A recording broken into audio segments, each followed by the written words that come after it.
Good day, YouTube. Welcome to another episode of the Albino Rhino Beer Review. Today, we'll be drinking a beer from the Granville Island Brewing Company, or GIB, in Vancouver, BC. We are drinking the Granville Island Pale Ale. It's 5% alcohol. The cap, not really anything special, just says Granville Island Brewing. This company is now owned by Molson Coors. So, it is a craft brewery, but it's now kind of the pseudo-craft brewery like Creemore and all that, and Unibrow, and owned and funded by the big guys to get themselves some street creds. Is this still going to be good? Who knows? I've never had the original, so I don't know what to expect out of this thing, but maybe some mint. I smell a lot of hot sauce. You know why? Because I tried some of that hot sauce before the reviews.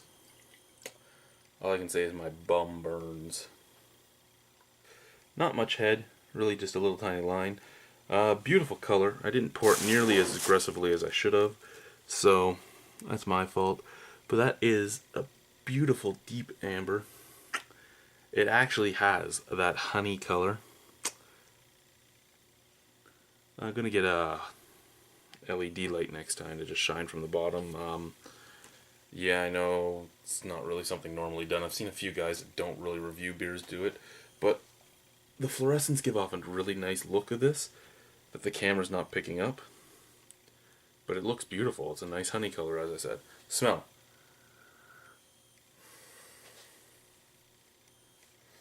Get a lot of caramel malt.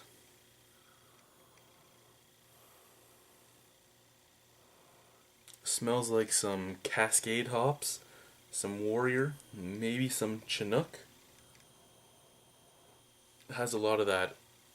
It talks about being a West Coast IPA, but it has a lot of that a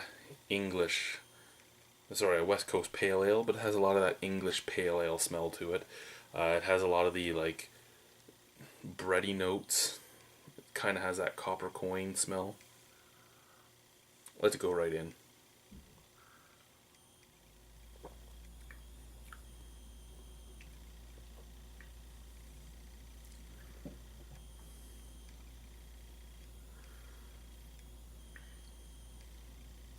Now, I've never had a Granville Island product before this, so I don't know if they've always been kind of like the mainstream beer, I guess I'd say, because this tastes fairly mainstream, fairly maybe an introductory beer, but nothing all that amazing.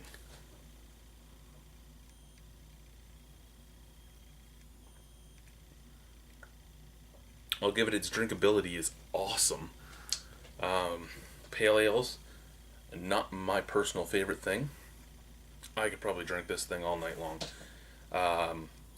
Is it like Alexander Keith's? No, it's actually closer to a true pale ale than Alexander Keith's, which is more just a macro lager, really.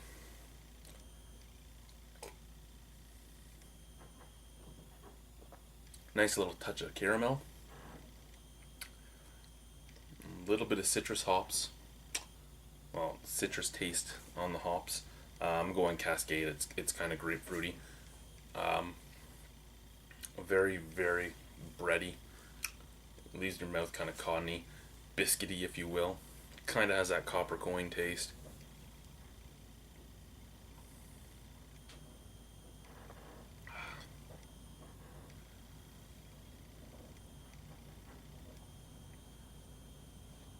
Everything's pretty subdued, though.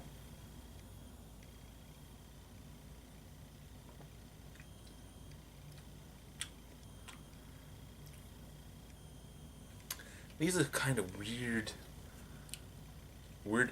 effervescent feeling on your tongue. Like there's little bubbles just tingling all over my tongue right now, which I wasn't expecting.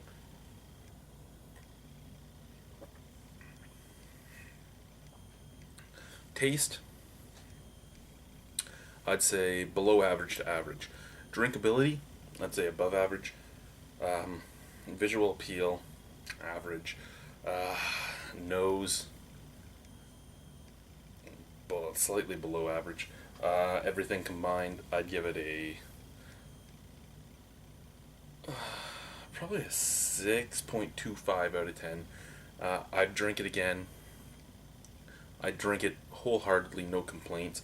I could probably drink a case of it, not complaining. But it's just not tasty enough to make me want to go out and buy it. I would have expected more head with that kind of gas. So this has been the Albino Rhino. Drinking the Granville Island Pale Ale, 5% alcohol from Vancouver, British Columbia. 6.25 out of 10. It's not a bad drinking beer, it really isn't. But if I was going to go with a Molson craft owned product, it'd still be Creemore. It actually tastes more craft.